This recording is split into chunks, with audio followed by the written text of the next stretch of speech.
Wing van truck na wala ng preno at bumaliktad sa Tuba Benguet. Sugatan daw po yung driver. Yan naman ang babalita sa atin, Romy Gonzalez, Arish 41, na imbang dabigat, Romy.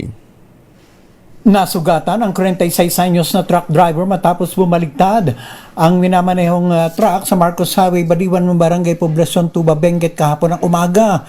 Batay sa investigasyon ng Tuba Municipal Police Station, tinatahak ng puting wing van truck na may kargang sari-saring bulaklak galing sa Silandra, Trinidad, Benguet at patungo sa Maynila nang nagkaroon ng mechanical defect na nagdulot ng pagkawala ng preno ng truck nang makarating sa lugar.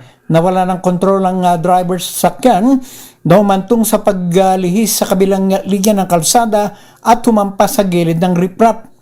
Dumausdos ito ng 17 metro bago bumaliktad at dumara sa kalsadang paakyat sa Baguio City.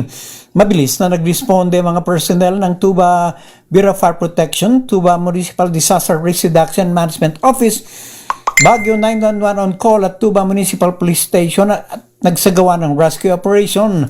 Ang driver na residente sa Bugyas, Benguet na naipit sa loob ng truck ay nagtamo ng sugat sa kaliwang paa at sinugod sa Baguio General Hospital and Medical Center para magamot.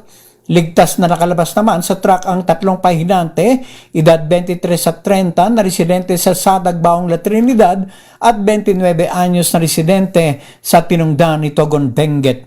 Ito si Aris 41, Romy Gonzalez para sa DZRH, una sa Pilipinas, una sa Pilipino. Maraming salamat, Romy. Just say, Gina.